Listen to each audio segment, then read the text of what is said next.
Robert Redford was running through the airport, racing to make the benefit night, and at 78 years old, wearing a faded blue denim jacket and a baseball cap pulled low over his face, he disappeared into the crowd of LAX Terminal 4.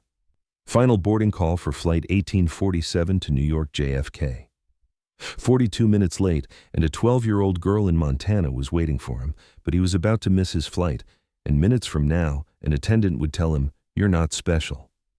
And in that moment, none of them would know. Someone was watching, a stranger about to sacrifice everything to save a legend. Tonight's gala in New York wasn't just another event. This was the annual Children's Environmental Education Benefit Night, a cause he'd supported quietly for over 2 decades, a commitment made long before environmental activism became Hollywood's fashion. And he was supposed to present the main award to a 12-year-old girl from Montana named Sarah Chen, whose program had saved over 10,000 acres from wildfire. He'd accepted without hesitation because moments like these mattered as much as his career's glittering premieres, maybe more. But now, as he reached Gate 47, his chest tight from sprinting the length of the terminal, his heart sank because the gate agent was closing the door and the jet bridge had already begun retracting with a mechanical hiss, pulling away from the aircraft. He approached the counter, slightly breathless, trying to summon that polite smile that had served him well through decades of press conferences. "Excuse me," he said, his voice steady. "I know I'm late, but is there any chance—" The gate agent, Patricia, a woman in her mid-40s with hair pulled back in a bun, tight enough to give anyone a permanent headache, didn't even look up from her screen. She raised one finger, the universal wait signal, and continued typing with the sharp keystrokes of someone who dealt with difficult customers all day. Robert stood there, feeling the uncomfortable weight of being both invisible and helpless, and around him, other late passengers had gathered, their faces showing the same mixture of hope and fear. Patricia finally lifted her head, her eyes quickly scanning Robert's face beneath the cap, treating him like just another customer she'd seen thousands of times before.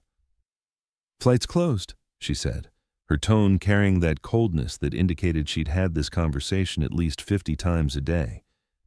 "You'll need to go to the ticketing counter in the main concourse for rebooking. Next flight is tomorrow morning at 6. Robert felt something sink in his chest. Tomorrow morning was too late, and he'd have to call the foundation, apologize, disappoint that 12-year-old girl who was waiting for him. "Please, I really need to make it to an important event," he said, unable to hide the desperation in his voice. "There are children waiting, and I—" Patricia let out a harsh laugh, devoid of real joy, just a sound demonstrating power. "Everyone has somewhere important to be, sir. You're not special. Gates closed. Go to the main concourse for rebooking." The words hung in the air like a slap. "You're not special." Robert swallowed, feeling a strange mixture of shame and anger, but he didn't object, didn't argue, just nodded and turned away, his shoulders sagging under an invisible weight. Behind him, Patricia was already attending to the next passenger with the same indifference. As Robert walked toward the rebooking line, nobody noticed, not Patricia, not the other passengers beginning to disperse. The man standing 3 people back who was now watching much more carefully for the second time. Marcus Webb was 47 years old, lived in Brooklyn, dealt with insurance regulations, but his real identity was something else, a classic cinema enthusiast who'd grown up with his father's VHS collection and had watched Butch Cassidy and the Sundance Kid so many times he could recite every line of dialogue. Marcus was now 90% certain that Robert Redford, the actual Robert Redford, was standing 20 feet ahead of him. That profile, even partially hidden beneath the baseball cap, was unmistakable. He blinked hard, making sure he wasn't seeing things. But no, that walk, those shoulder lines, the silver tone of hair visible beneath the cap, this was the man, the Sundance Kid, Roy Hobbs from The Natural, and now he was waiting in the ticketing line, having just been scolded by an airline agent with, "You're not special." Something tightened in Marcus's chest because this was wrong, not just unfair, but cosmically wrong. But before he could act, something else happened.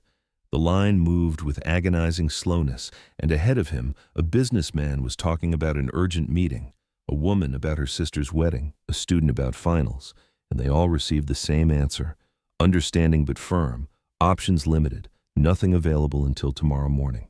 When Robert finally reached the ticketing counter, a young agent named Brandon greeted him. I understand the procedure, Robert was saying, his voice carrying a quiet desperation. Brandon was typing with meticulous concentration. I'm seeing a boarding denied flag here, sir.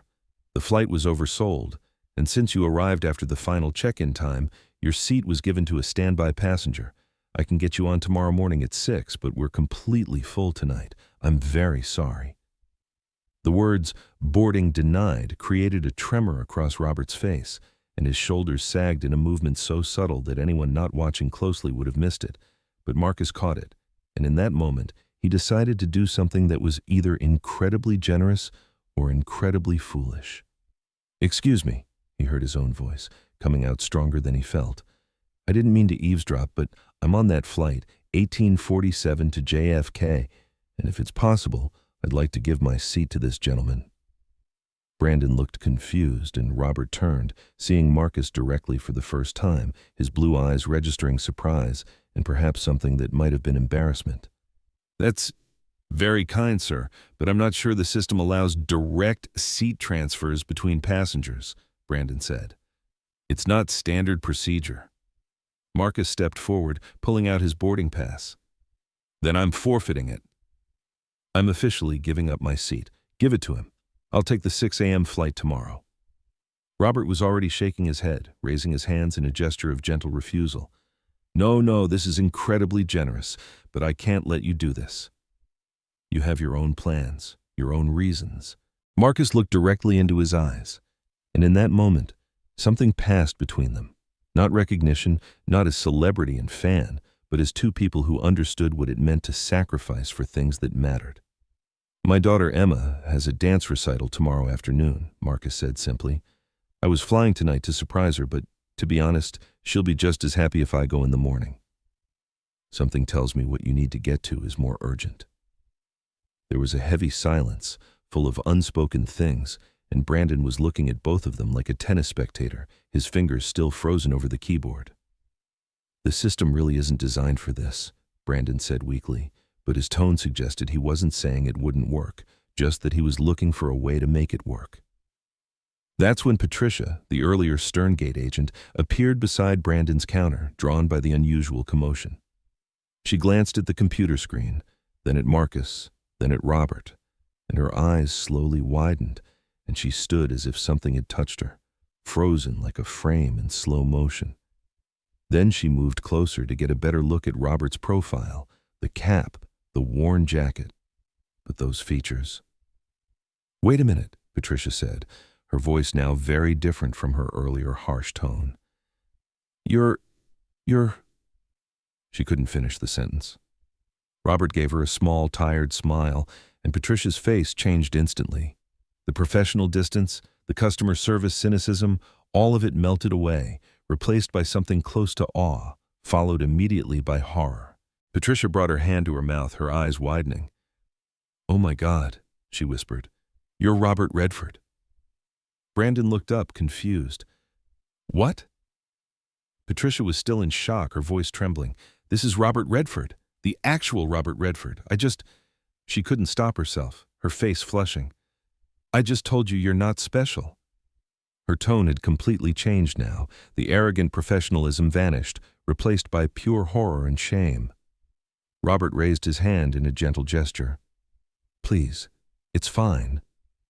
I'm just another passenger. No, it's not fine, Patricia said, her voice breaking, and tears began pooling in her eyes. My mother raised me watching your films. We probably watched The Way We Were 200 times together. That ending, with Barbra Streisand, it destroyed us both every single time. Her voice cut off, struggling between crying and speaking. And I told you you're not special. God, if my mother heard this, she'd disown me. Tears were now streaming down her cheeks. Robert reached forward, gently touching Patricia's arm. Please don't cry.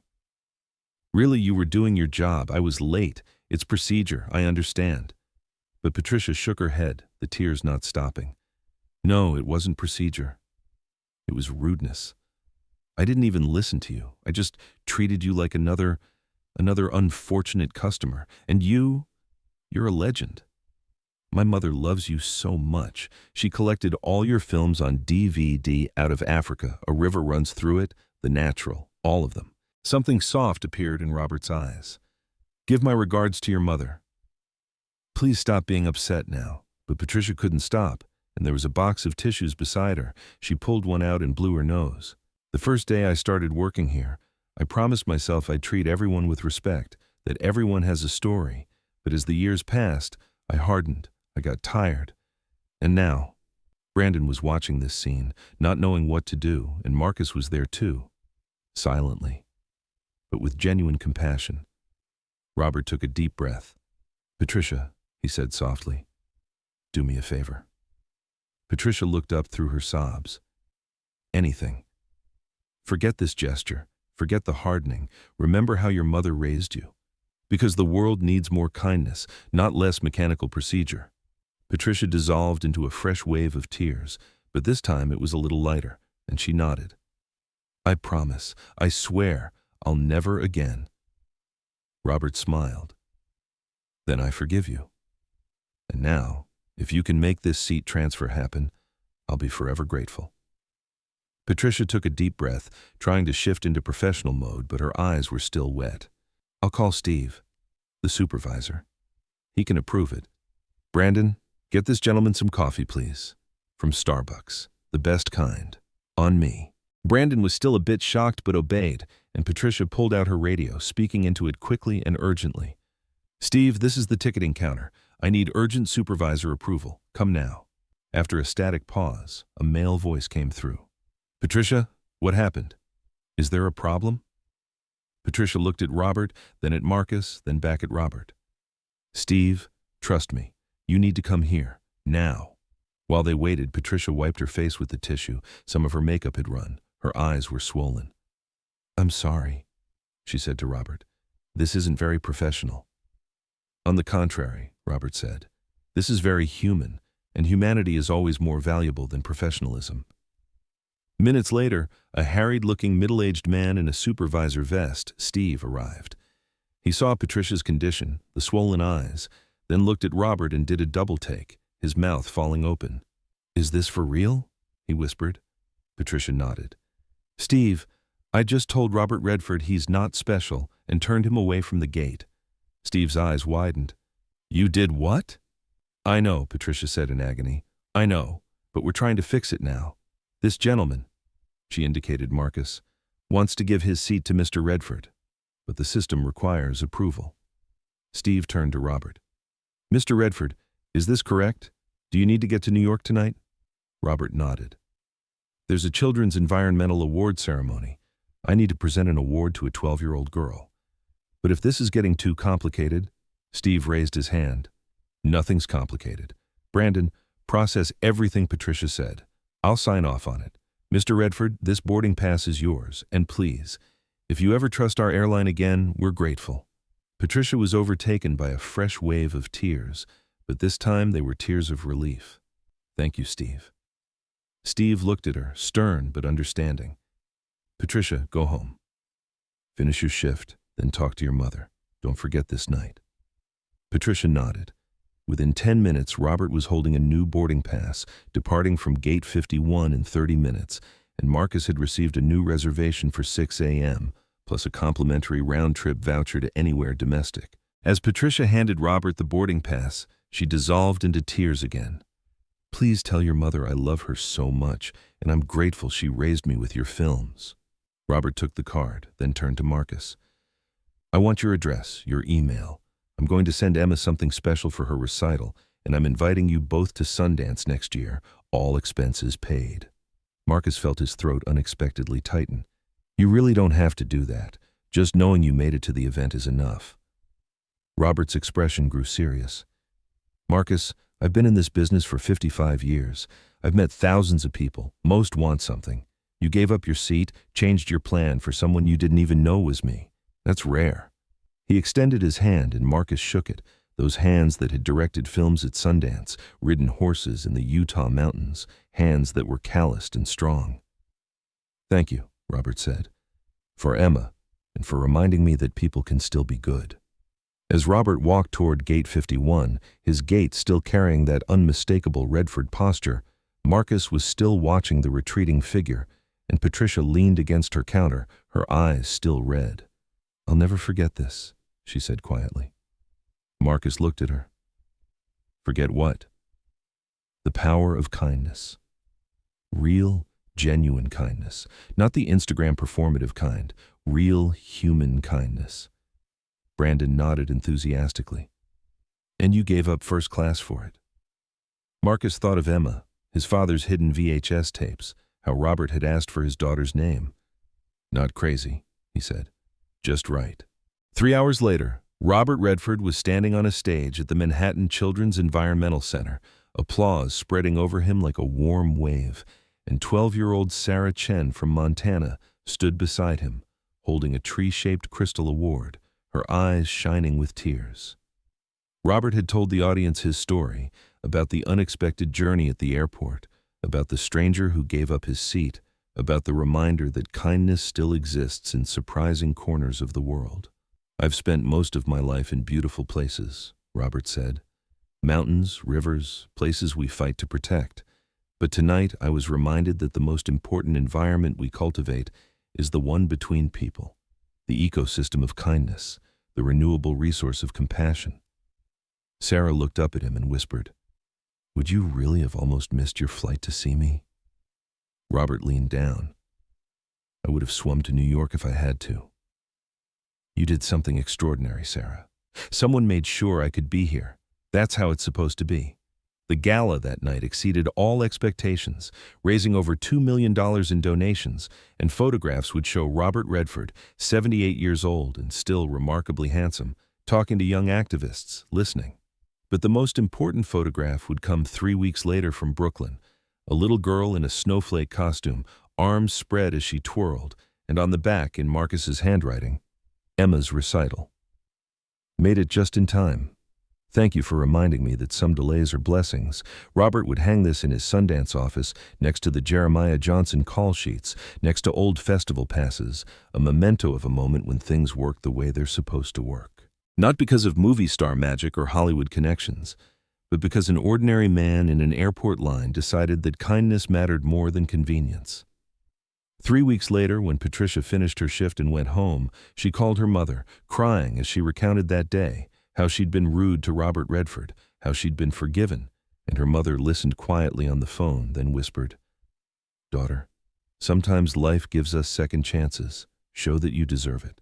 The next day, Patricia went to work and treated every passenger like they were Robert Redford. In Brooklyn, Marcus told his daughter Emma the story, and Emma hugged her father and asked, "Dad, are you a hero?" Marcus smiled. "No, sweetheart. I just did what was right." But Emma knew her father had helped the Sundance Kid, and that night as she fell asleep, she imagined that one day she too could change someone's life. Because heroes aren't people with capes and superpowers. Sometimes they're just ordinary people who make the right choice at the right moment. I'll keep sharing my stories. If you want, you can come along with me. You can subscribe. But there's no rush. I'm here.